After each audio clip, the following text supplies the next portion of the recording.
काल थोडं आईशी खोटं मी बोललो सरांकडे जातो म्हणून बंड्याकडे गेलो. बंड्याचं बघून मीही शर्टाच्या आत गणिताची सूत्र लिहिली बारीक अक्षरात. परीक्षेत विज्ञानाची वाटत होती भीती म्हणून खिशात ठेवली प्रयोगाची आकृती. संध्याकाळी आईसोबत देवासमोर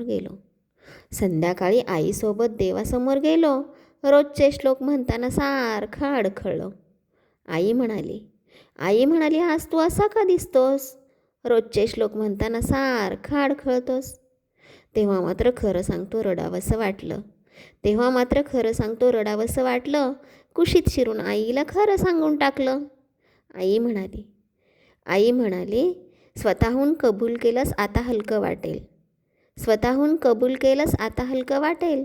खरंच असतं तेवढं सोने आपल्यापाशी टिकेल. शर्टावरती लिहिलेलं सारं